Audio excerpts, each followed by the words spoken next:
Assalamualaikum warahmatullahi wabarakatuh. Bismillah, alhamdulillah, wassalatu wassalamu ala rasulillah wa ala alihi wa sahbihi wa mawalah. La hawla wa la quwata illa billah, amma ba'dah. Para salikin, shaimin, shaimat, para jamaah rahimakumullah, kita melanjutkan ngaji kita ini. Pertama, mari kita bersyukur alhamdulillahirabbil alamin ala kulli halin wa nimatin, dan bersalawat Allahumma sholli ala sayyidina Muhammad wa ala alihi washabihi. Hari ini kita melanjutkan tentang faslul khamis fil batni wa hifdhihi. Jadi bab yang kelima yang meminta kita agar menjaga perut kita dan bagaimana kita tidak mengisinya dengan terlalu kenyang. Sudah 5 hal yang kita bahas terhadap implikasi terhadap apabila kita itu melakukan melakukan kekenyangan sehingga melahirkan yang kelima kemarin itu adalah orang yang banyak makan, perutnya kenyang, apalagi ini dalam suasana Ramadan, itu biasanya meniadakan manisnya beribadah. Yaitu wa akli faqat khalwatul ibadah. Ibadah-ibadah kita itu tidak ada nikmatnya, tidak ada nyamannya, dan tidak ada kenikmatan yang harus kita peroleh seharusnya terhadap amalan-amalan kita, tapi itu tidak kita peroleh. Satu di antaranya Imam Sayyidina Abu Bakar itu dikatakan oleh Rasulullah, beliau terhormat bukan karena kayanya, bukan karena beliau adalah sebagai khalifah Rasyidin, tetapi Sayyidina Abu Bakar adalah wa innama huwa syai'un waqru fi nafsihi, yaitu hanyalah sesuatu yang terhormat dalam jiwanya ya, karena menahan makan itu. Karena itu yang kelima. Nah, yang keenam, Bapak Ibu sekalian yang saya hormati, mari kita lanjutkan. Wa qala al-mu'allif fi hadzal kitab wa rabbima bi ulumiha fid darain amin ya rabbal alamin. A'udzubillahi minasyaitonir rajim. Bismillahirrahmanirrahim. As-sadisatu an fihi khataral wuqu'i fis syubhati wal haram li'annal halal la ya'tika illa kutan. Yang keenam, anfihi, orang yang banyak makan, khataral wuqu'i fis syubhati wal haram, dia akan terjerumus pada hal yang syubhat dan haram. Jadi kalau orang sudah hubbul butun, sudah hambanya perut, dia sudah tidak akan berpikir lagi tentang mana yang haram dan mana yang syubhat. Li'annal halal, karena sesungguhnya perkara halal itu layak tidak akan pernah hadir illa kuatan, kecuali sebuah makan mendatangi, kecuali sebatas makanan pokok. Jadi orang yang perutnya biasa, ada sepertiga makanan, sepertiga nafas, sepertiga untuk minum, itu akan menjadikan dia sehat, dan karena itu kita akan memilih terhadap jenis makanan, sumber makanannya yang betul-betul adalah yang halal.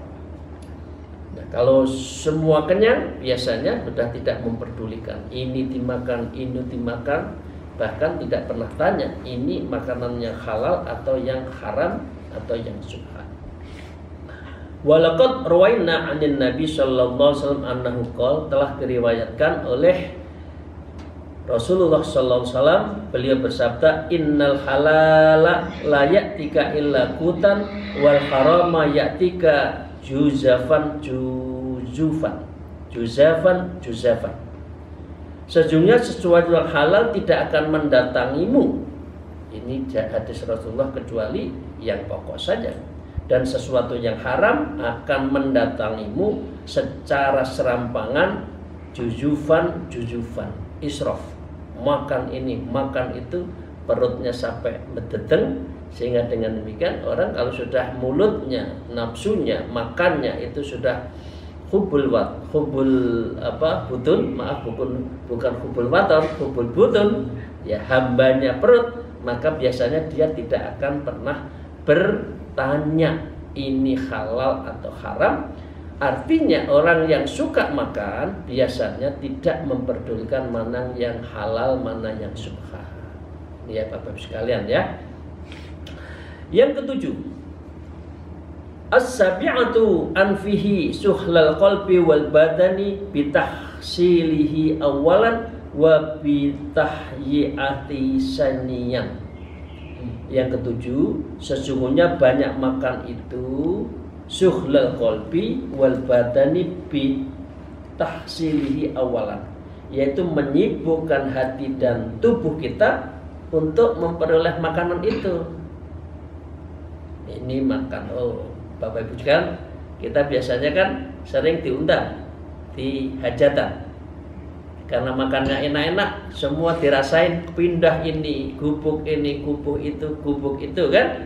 Itu berarti adalah kita sibuk dengan makanan itu, bukan sibuk bagaimana makan itu hanya untuk menyehatkan badan sehingga bisa beribadah. Artinya akhirnya yang dicari adalah makanannya itu.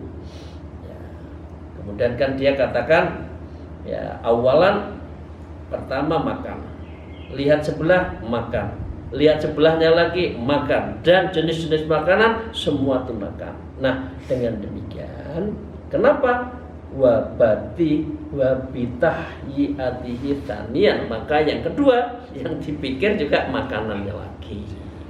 Ini jadi memang tiada lain kecuali makan dan makan, apalagi dalam satu pesta. Nah karena itu Bapak Ibu sekalian, tsumma bi akilihi tsalisan, yang ketiga juga gitu, makan lagi bil faraghi anhu wa takhalusi rabi'an, kemudian yang menyebabkan menyelesaikan makanan itu kemudian pindah kepada makanan yang lain, sehingga yang keempat juga cari yang lagi. Biasanya begitu kalau kita tidak bisa mengendalikan perut kita, mulut kita, nafsu makan kita itu, sehingga menjadikan kita itu adalah menjadi sumber penyakit dan tidak lagi menjadi sumber kehidupan yang kita bisa beribadah dengan baik. Nah dengan demikian, maka dengan demikian wabis salamati minhu khomisan, yang kelima juga gitu, makan lagi. Nah dengan demikian Bapak Ibu sekalian, bi antab dua minhu afatun fil badan bal afatu wa'ilalun fid dunya, karena hidupnya itu dengan demikian adalah makanan yang itu menjadi sumber penyakit, ya, bahkan berbagai penyakit, yaitu gangguan di dunia. Jadi inilah orang yang banyak makan itu bisa melahirkan sumber penyakit. Karena itu Bapak Ibu sekalian, penyakit itu sebetulnya ada dua. Satu, penyakit yang disebabkan hati tidak tenang, tidak mendekatkan diri kepada Allah. Dan yang kedua, sakit yang karena makanannya itu tidak terkontrol. Itu ya Bapak Ibu sekalian. Nah kalau sakit hati, makanan penyakitnya di hati, maka rumusnya adalah pikir. Kalau penyakitnya itu sumbernya adalah dari makanan, maka dengan demikian kita harus mengatur makanannya itu. Overweight juga tidak bagus. Nah karena itu Rasulullah bersabda, walaqad qala sallallahu alaihi wasallam aslu kulli da'in baradah yakni tukhfah, wa aslu kulli dawa'in dawa'il azamatu ya'il ju'i wal himyah. Rasulullah bersabda, aslun kulli da'in barodah. Setiap sumber penyakit adalah kurang baiknya pencernaan, yakni at-tughfah, yaitu penyakit tughfah. Penyakitnya, usus besarnya itu terlalu diforsir untuk melakukan pencernaan sehingga dia menjadi sumber penyakit. Wa aslu kulli dawa'in, dan setiap sumber obat adalah bertarak, yaitu lapar, yaknil ju'i wal himyah, yaitu lapar dan berpantang. Jadi Bapak Ibu sekalian, ya kalau sudah umur 50, 60 seperti kita, saya itu sudah mulai harus berpantang. Jeroan sudah jangan, ya. Kemudian yang kedua, duren juga harus dikurangi. Dan begitu juga jenis makanan yang enak-enak itu harus dikurangi, harus berpantang, karena kalau tidak nanti sumber penyakit. Nah, itulah kenapa Bapak orang itu banyak sakit yang komplikasi, itu biasanya diawali dengan diabetes. Diabetes itu bisa disebabkan oleh gula dan juga disebabkan oleh banyaknya arus ruza, nasi yang masuk pada kita, karena karbonnya banyak, selain itu juga gula. Nah, dari situ orang biasanya lari ke jantung, lari ke pembuluh darah, dan menjadi sumber penyakit yang lain. Itu ya Bapak Ibu sekalian yang saya hormati, kita harus mengurangi makan yang tidak pada tempatnya. Nah, wa an Malik ibnu Dinar, dan diceritakan oleh Malik ibnu Dinar, annahu kana yaqulu, beliau berkata, ya haula'i laqad ikhtalaftu ilal khola'i hatta istahaitu min rabbi bisababi kasratil aql. Wahai sekalian manusia, sungguh pasti manusia itu seringkali ilal khola, kebanyakannya itu perginya ke khola, kepada WC, ya. Hatta astaghfiru min rabbi, hingga dia lupa kepada Allah, bisa babi kasri akal, dan dengan itu dia itu karena kebanyak makan. Lah, hidup 40, 50, 60 tahun, sehari-hari pekerjaannya makan, membuang ke WC, ngebagi WC, disedot. Loh, untuk apa kalau hidup seperti itu? Nah, ini Imam Ibnu Malik, beliau mengatakan, mengingatkan pada kita, janganlah hidup itu hanya untuk makan, tapi makan untuk hidup. Ya, hidup untuk apa? Ibadah, ya. Nah, fayalaita annallah ja'ala rizki fi khasatin amussuha hatta amut. Wahai andai saja bahwasanya Allah Subhanahu wa ta'ala menjadikan rezekiku berupa sebutir kerikil yang aku menghisapnya hingga wafat. Artinya Imam Ibnu Malik itu, kalau boleh nggak makan, saya nggak makan. Yang penting saya itu dekat dengan Allah. Tapi karena saya harus makan, ya kira-kira Imam Ibnu Malik itu, Malik Ibnu Dinar itu min sufi, ahli sufat, ahli tasawuf, sangat terkenal di zamannya. Dia itu mengatakan, lebih baik saya nggak makan sampai saya wafat. Tapi kan nggak boleh, nah, makan secukupnya, makan secukupnya, gitu ya. Tsumali la ubat fi hadil jumlah min talbid dunya wa tama'i ilan nas.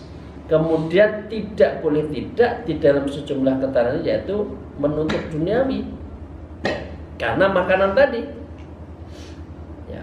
Wa tama'i ilan nas, akhirnya tamak kepada manusia, rezekinya kawan diambil, rezekinya saudara diambil, yang tidak dengan cara yang betul-betul halal.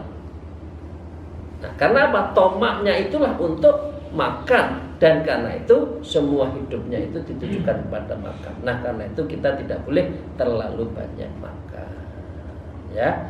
Wa tadyi'il waqti bisa babi kisratil akal, dan kita kalau banyak makan juga menyia-nyiakan waktu dengan sebab banyak makan itu. Waktunya zikir makan, waktunya sholat makan, waktunya makan sudah terlalu kenyang lupa sholat. Nanti kalau sudah berbuka, ibu sekalian, ya kita secukupnya ya, biar sholat tarawehnya itu enak. Kalau enggak kekenyangan, kemelekaran orang Jawa nyebut, akhirnya nggak bisa sholat, ya, ngantuk. Nah dengan demikian itu malam yahfa, dengan demikian dia itu penyakitnya, bahayanya itu sudah nggak sama lagi, karena memang hidupnya itu sudah sumber penyakit, yaitu banyak makan. Nah yang kedelapan, wa qala al-mu'adzif fi hadzal kitab at-thaminatu ma yanaluhu min umuril akhirah wa siddati saqatul maut. Mohon ini kita camkan bersama-sama. Yang kedelapan, ma yanalu min umul akhirah, orang yang banyak makan menjadikan persoalan yang akan diperolehnya itu dari urusan akhiratnya itu berat. Jadi kalau orang banyak makan itu memperberat urusan yang akan muncul nanti di yaumil akhir, di akhirat, wasiddati saqatul maut, dan kesulitan saat akan sakaratul maut. Jadi kalau banyak makan itu akhiratnya juga terganggu, waktu sakaratul maut juga akan terganggu. Waruwiya fil akhbari, dan diriwayatkan di dalam sebuah khabar an siddata sakaratul maut ala qatil ladzatid dunya faman aktsara min hadhi aktsara lahu min tilka. Beliau bersabda, sesungguhnya kesengsaraan, ya, in anna siddatis saqatul maut, tersiksanya waktu sakaratul maut itu ala qatil ladzatid dunya, disebabkan karena terlalu banyaknya menikmati kenikmatan dunia. Jadi Bapak Ibu sekalian, kita sabar. Kalau sudah sedang dalam posisi sederhana, alhamdulillah. Dan bila lebih, kita tidak boleh berlebihan. Ya, boleh makan, tapi jangan sering makan. Jadi qilul ta'am, ya, jangan sedikit-sedikit makan. Makan sedikit, jangan sedikit-sedikit makan. Karena itu tadi sakaratul mautnya juga akan bisa terganggu. Faman aktsara min hadil aktsara lahum min tilka, barang siapa yang memperbanyak ukuran kelezatannya, semakin banyak orang itu semakin makanan lezat, hidupnya enak, maka paling banyak baginya kesengsaraan nanti di sakaratul mautnya. Karena dia tidak pernah bersyukur atas nikmat Allah. Nikmat Allah diberi kelebihan bisa makan, kemudian israf, wala tusrifu innallaha la yuhibbul musrifin. Kita diminta untuk jangan israf karena Allah itu tidak suka kepada orang yang israf. Jadi itu Bapak sekalian ya. Moga-moga kita semua dengan kesederhanaan kita menjadi sehat, dan insya Allah kita akan diambil nyawa kita saat sakaratul maut itu betul-betul enak, langsam, insya Allah seperti para langsamnya saat sakaratul mautnya para min auliya. Amin ya rabbal alamin. Nah, yang kesembilan. Yang kesembilan, at-tasi'atu tuksanu thawabil fil uqba. Orang yang banyak makan dan berpoya-poya di dunia, nuksanu thawabi fil uqba, akan mengurangi kenikmatannya nanti di akhirat. Karena di dunianya udah dihabisin, senang-senang terus, di akhirnya akan bisa berkurang. Nah karena itu kalau kita sedang kurang jangan bersedih hati, Allah lagi mencintai kita. Kalau berlebihan jangan israf, karena Allah tidak suka dengan israf kita. Gitu loh Bapak Ibu sekalian ya. Jadi kita sederhana saja dalam urusan makan.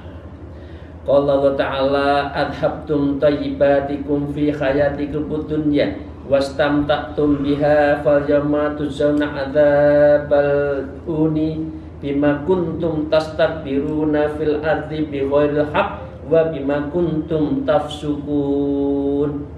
Di surat Al-Ahqaf 20 juga disebutkan, kamu telah menghabiskan rezekimu yang baik dalam keadaan duniamu saja. Kenyataannya, kamu tuh kenyataannya, wahai orang yang senang-senang, kamu tuh nyatanya jaluk rezeki nek aku tinggi senang-senang duduk untuk beribadah dengan saya. Ternyataannya rezekimu untuk senang-senang urusan dunia kok, tidak pernah untuk urusan dakwah, untuk urusan zakat, infak, enggak kok. Nah, maka dengan demikian fastamtu biha, maka pada hari ini aku akan balas. Nanti di yaumil akhir, hidupmu saya kasih rezeki untuk apa? Kamu untuk poya-poya. Hari ini saya akan balas rezekimu yang ada di dunia, ternyata kamu sia-siakan, kamu poya-poyakan. Hari ini aku akan menyiksamu. Fastamtu biha fal yawma tujzauna adzabal hun, maka dengan demikian azabku ini akan menghinakan kamu. Kenapa? Bima kuntum tastakbiruna, karena kamu waktu di dunia itu takabur, makan sekali makan 2 juta, makan sekali makan 3 juta, pesta berpoya-poya itu tidak boleh, karena Anda tastakbiruna fil ard, kamu di dunia ini poya-poya bi ghairil haq, dengan cara yang tidak hak, bima kuntum tafsukun, dan kamu karena kamu telah menjadi orang yang fasik. Nah, karena itu ini korelasinya pernah betul para sahabat sekalian. Orang yang banyak makan, senang-senang, poya-poya, biasanya ghaflah, lupa pada Allah, dan dia menjadi takabur, kemudian dia itu menjadi orang yang fasik. Nah, sekalian, dengan demikian sesungguhnya fa innahu bi qadri ma takhzu min ladzati dunya yang kusu min ladzatil akhirah, maka sesungguhnya berdasar ukuran kelezatan dunia itulah yang kamu ambil, itu akan mengurangi kelezatan di akhirat. Jadi di dunia nggak usah poya-poya, makan tahu tempe itu enak ya, pakai lalapan, pakai kulupan, sego pecel ya, dikasih tempe goreng seanget, oh enak, era kaprah. Jadi nggak usah poya-poya macam-macam, malah nggak baik. Nah, inilah Allah berfirman, wala angkusuka min akhiratika syai'an, dan aku tidak akan mengurangimu dari akhiratmu sesuatu pun, bagi orang-orang yang mendekatkan diri pada Allah. Nah, karena itu Bapak Ibu sekalian, Allah mengistimewakan beliau dengan hal itu. Maka itu menunjukkan bahwa bagi selain beliau, artinya Rasulullah, ya, maka Rasulullah juga sangat hidupnya sederhana. Karena itu apa? Allah memberikan yafdalallahu alaika bidzalik, Allah memberikan kepada Rasulullah itu kefadilahan karunia-Nya yang baik nanti di yaumil akhir. Nah, ini ada satu cerita. Ceritanya singkat. Sayyidina Khalid bin Walid ya, waktu itu akan menjamu kepada Sayyidina Umar bin Khattab. Makanannya enak, luar, banyak, bermacam-macam, lezat. Nah, kemudian Sayyidina Umar mengatakan, untuk apa kamu memberikan saya seperti ini? Ya, padahal maksudnya Khalid bin Walid, panglima perang, itu akan memberikan yang terenak. Tapi Sayyidina Umar mengatakan tidak.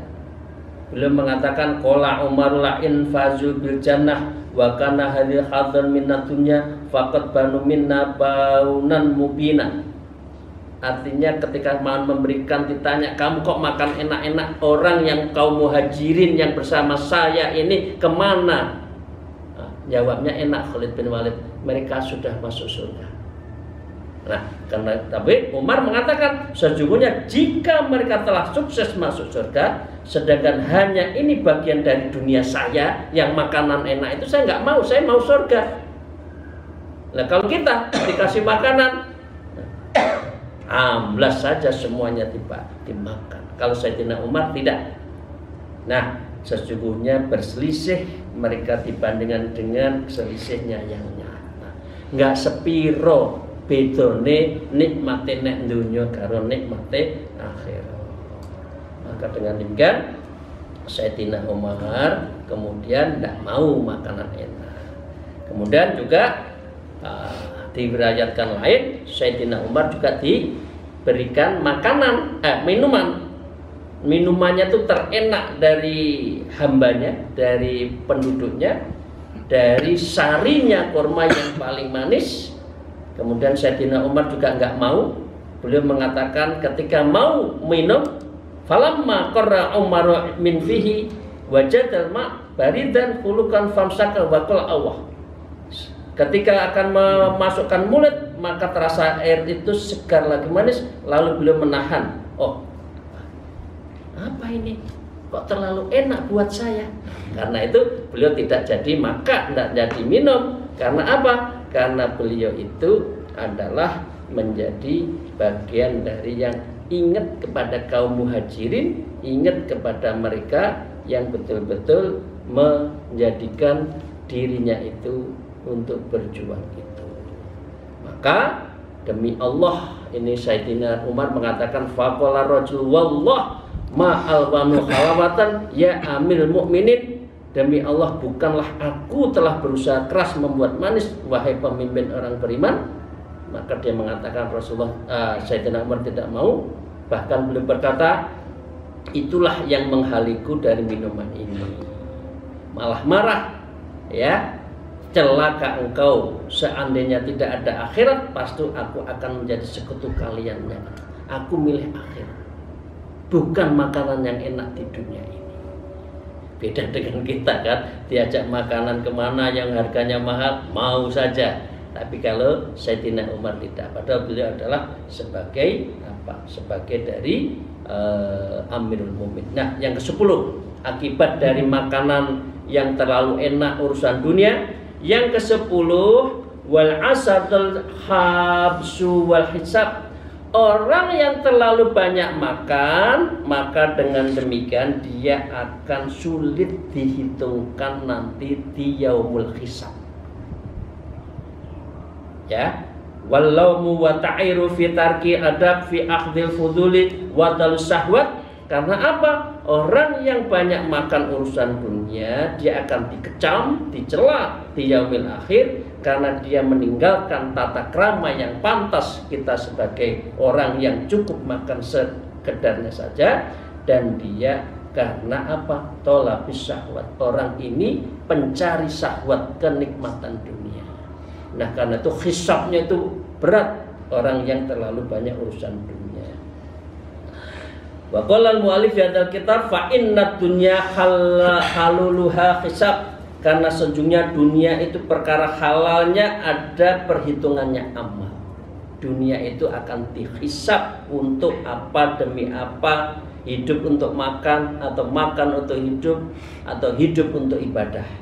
Wa haramuha iqabun, dan perkara haramnya itu adalah disiksa. Wa zinatuha illa tuban, dan segala hiasan dunia itu menuju kebinasaan. Jadi kita tidak boleh alhaqumut takasur, terlalu berlebih-lebihan urusan keindahan dan makanan-makanan itu. Maka fahadhi jumlatul asharah wa fa'ihdauha kifayatul liman nadhara li nafsi. Imam Ghazali mengatakan 10 inilah yang harus kita perhatikan. Kita cukup mencukupi makan yang sederhana, wahai orang yang mau memikirkan dirinya. Ya, liman nadhara li nafsi, bagi orang yang mau akhirat, kecuali memang hidupnya itu untuk dunia saja. Fa'alaka ayyuhal mustahid bil ihtali balih al-qut, maka wajib bagi kamu untuk sungguh-sungguh beribadah dan untuk kewaspadaan yang sangat tinggi dalam hal makanan yang pokok. Kaila taqama fi haramin aw subatin, agar engkau jangan terjerumus untuk apa? Untuk urusan subhat yang haram. Makan yang subhat maka akan mendapatkan azab. Kuncinya 2, kalau makanan haram, wajib-wajib, kewajiban kita malas. Kalau banyak makanan syubhat, sunat-sunat kita, sholat malam, sholat qobliyah, ba'diyah, dan hal-hal yang lain, zikir itu bacin males. Tapi kalau rajin, ya alhamdulillah berarti makanannya adalah yang halal.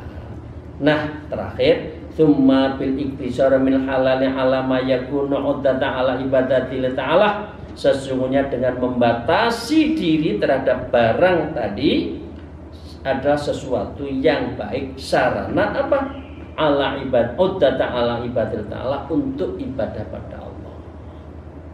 Dengan kita introspeksi, males sholat sunat berarti ada yang subhan. Males sholat wajib berarti ada yang haram masuk di dalam tubuh kita. Ini beliau ya. Fala taqa'a fisarin, maka engkau tidak akan terjerumus dalam keburukan. Fatabqa fil hasbi, maka lestarikanlah dirimu itu akan menjaga untuk tidak berfoya-foya urusan makanan. Wallahu waliyut taufiq. Semoga Allah memberikan kekuatan dan memberi pertolongan kepada kita. Akhirul kalam. Assalamualaikum wallahu muwaffiq ila aqwamit thariq. Wassalamualaikum warahmatullahi wabarakatuh.